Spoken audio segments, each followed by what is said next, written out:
Hello to all of my gods and goddesses in human form, Virgos. Hopefully you all are having a great day today. I know you are, because that is the intention you set. Yes, Virgos. Hey, happy solar eclipse eve. Yes, indeedy. It's a lot going on out there in those skies. Yes. So let's get right into your reading. Let's get into your reading. We're going to talk about the number 9, and we're going to talk about how this solar eclipse is going to affect you. Yes, or how it is already affecting you. Let's go. Most High God in the universe, please give me a special reading for my amazing, smart, intelligent, analytical, honest, reliable perfectionists in every area of their lives, specifically in areas of power and intellect, money and wealth, creativity and emotions, and spirituality, and where they need to take action. You know, I'm talking to my loyal, kind, hardworking, practical virgins who are gods in human form. You always got to remember that, Virgo. Always. That's why I start out my reading, reminding you of what you look like at your highest frequency, because when you're surrounded by other energies who don't know who they are, they can really throw you off balance, like really throw you off. This is a general reading, so please take what resonates with you. If you're interested in a personal reading, you know what to do. Go to my website, go to queenamunra.com and select schedule your session. And plus the information is going to be in the description down below. So let's go. All right. All right. So this is what I'm seeing, right? There's some relationships around you that really got you kind of sort of a little down, right? We're in the holiday season, right? And so this could be some issues with your family, but really you have the power to turn this around. See this 5, when we talked about 5 in another reading, when I was talking about 5, I mean, it's a pivotal point. It's time for change, time to move forward. You're not looking back. So this right here is behind you. Let me tell you why. Because you all are going to focus on what's really important to you, which is family. This is where you're going to be operating in childlike faith. Some of you all have kids. Some of you have grandkids. Some of you all have been exposed to kids, right? You've been a child yourself where you had this childlike faith. You all are really doing this is childlike faith. These are the same people. Just like it could be a little girl, it could be an older woman, it could be a little boy or older man, right? But again, you all are nurturers by default. You are very adaptable signs. You're mutable signs, which makes you highly adaptable. You analyze everything. So what you're really being called to do, really, Virgo, is take center stage. Like, instead of just being in receiving mode, this is where you're going to take your power back. There have been some people who have have decided you're going to remove from your life just because they've been causing you to be like this, sad, like depressed, just kind of feeling hopeless in a sense, almost pessimistic. And so for you to vibrate low, Virgos, it has caused you to be critical, overly critical, maybe judgmental, a little fussy, and, overthinking some things, even moving slow to make some decisions, questioning everything, the whole 9 yards. But so these energies that are trying to enter back into your space, some of you all haven't completely severed ties. Some of them you have completely severed ties, but there's no way that you let them back, even if you saw a pig fly through the sky. But some of them, you are learning how to put things in their proper category. This is like the proper areas of your life. So for instance, let's say you have a family member where you just feel like, you know what, they're just draining. Every time I'm around them, they're low vibration, they're negative, they're this and that, whoever it is. But this is right here letting me know it's somebody that you love deeply, right? So it's somebody that you could be a family member, could be an ex, anybody. Now, instead of you just giving them full access to you, you're putting them in a different category where they have limited access to you, so you can still function, so you can still have clarity of thought, right? And you're going to feel like you hit the jackpot, because you all are leaders. Like, really, you all are leaders by default. I can't even reiterate this enough, how much people really love Virgos being on their team. But it's nothing like an out of balance sign. This is any sign, right? But since we're talking about you, Virgos, when you all are out of balance, it can be a challenge. And imagine if you're out of balance and the people that you're working with, the family members and stuff, are out of balance. It could be a challenge to be around everybody.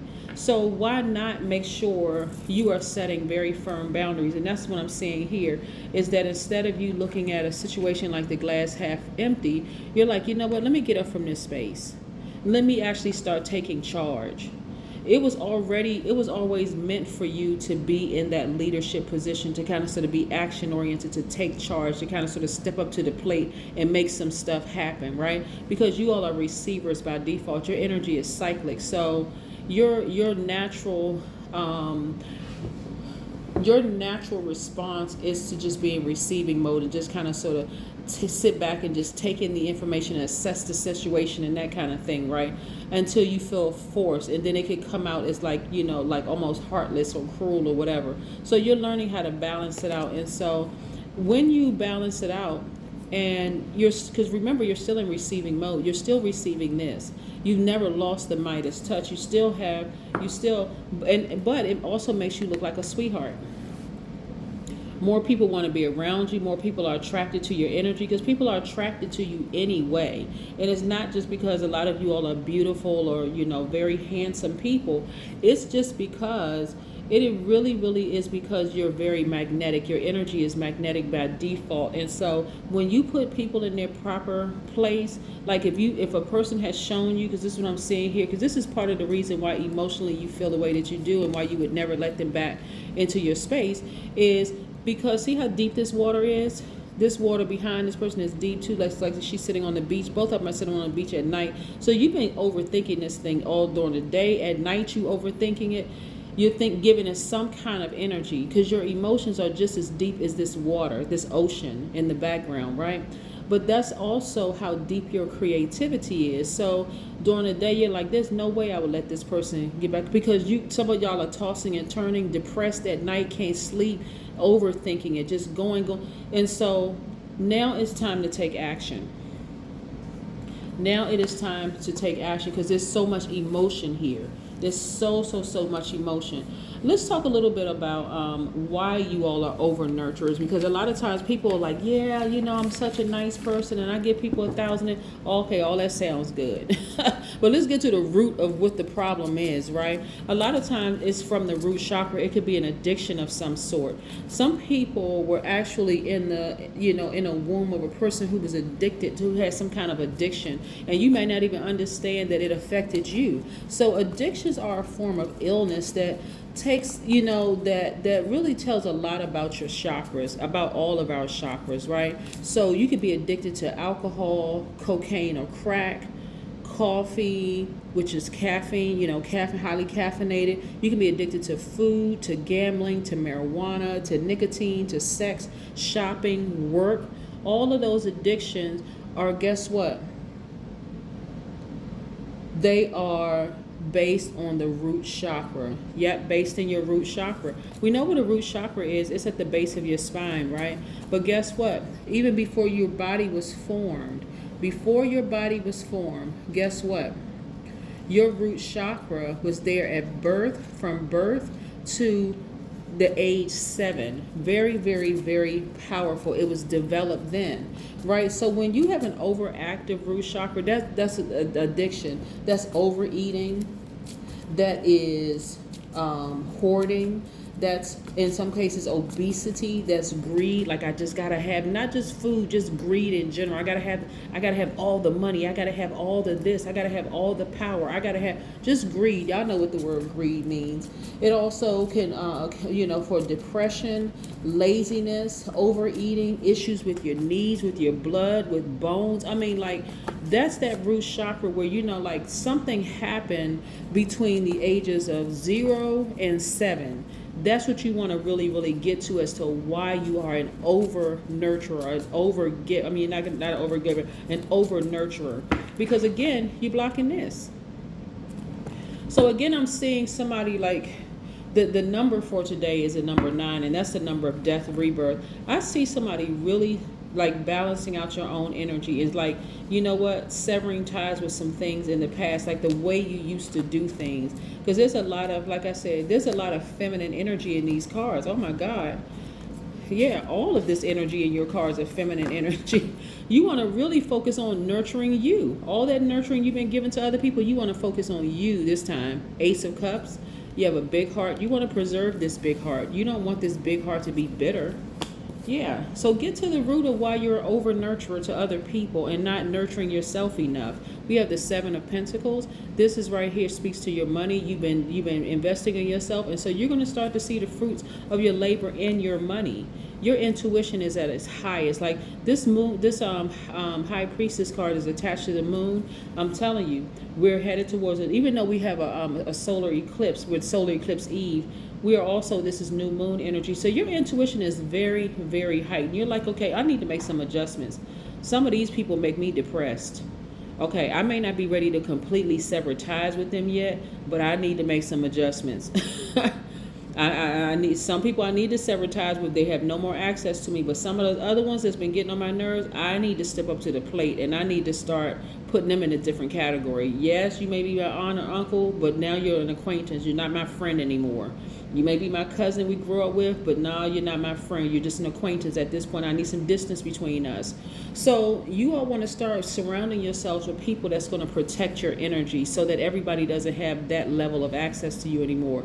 Here we have the World card, which is attached to Saturn, which is Capricorn's ruling planet. Saturn is not retrograde. Obviously, the moon never goes retrograde.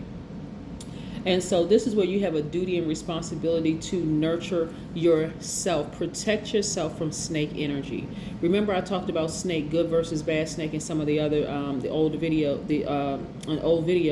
And so snakes are not always a bad thing. Sometimes you need to be bitten by snakes so you can move from that comfort zone. But for some of you all, the way that you took it was like, I don't really trust my intuition now. How come I didn't see that snake coming? Because your intuition has always been there. Your intuition was there before your body was there.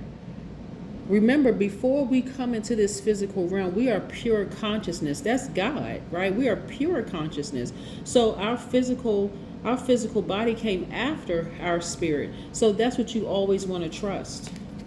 That's what you always want to trust. So that you are a pleasant Virgo to be around, right? A high vibrating, pleasant Virgo to be around. So we have the Ace of Pentacles here. So I see again, you have the Midas touch. There's a lot of money in your cards. You've always had the Midas touch, but you got to balance it out, because look at the majority of look at this.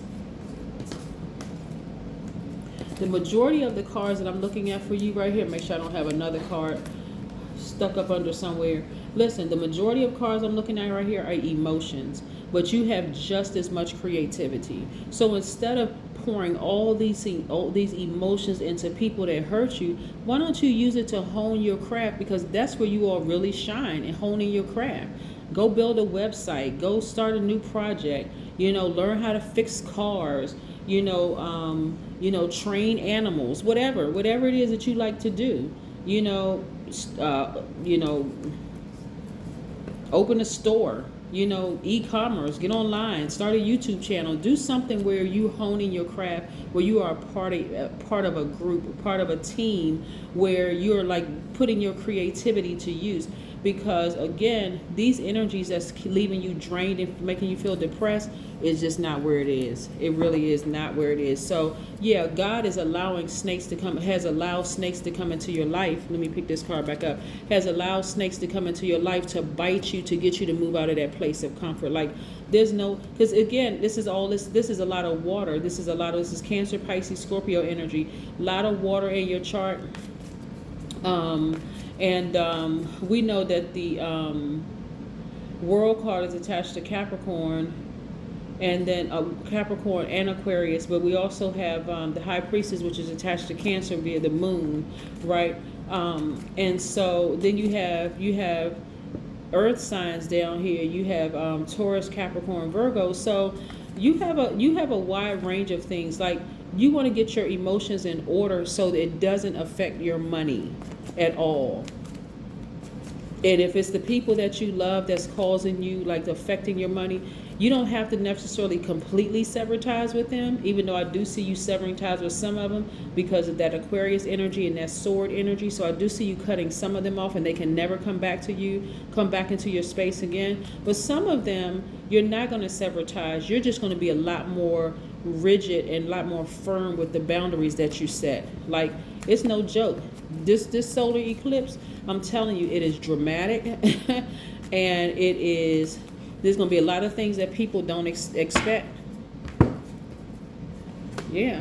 Connecting with your womb. I'm telling you, 1 + 5 is 6. 6 is in the shape of a pregnant woman. Somebody is about to give birth to their passion. I'm talking about men and women. You're about to give birth to your passion and you're about to burst. That's what I'm talking about. All this creativity, all this water, like your water is about to break.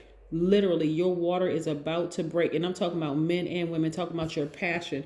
Like you're ready. You're ready to go forth and give birth to something major, whatever your passion is. So you don't have time for all this extra drama coming from people that you love. Like you don't hate these people, but some of these people, they can never come back into your life. But that's what I have for you, Virgos. Again, this is your Sunday reading. So Sunday, this will be the reading. So don't look for a new video to come up on Sunday. And then I'll be back next week for more videos. But I wanted to put this up early because we're only a couple of hours away from the solar eclipse, and I want to make sure you know exactly what to look for. But this is what's going on with you moving forward. So don't be surprised if all of a sudden you have a dream or vision or some kind of download, you know, boom, I know exactly what I need to do. I need to create some firm boundaries because these people are affecting my money. That's your answer. Bye.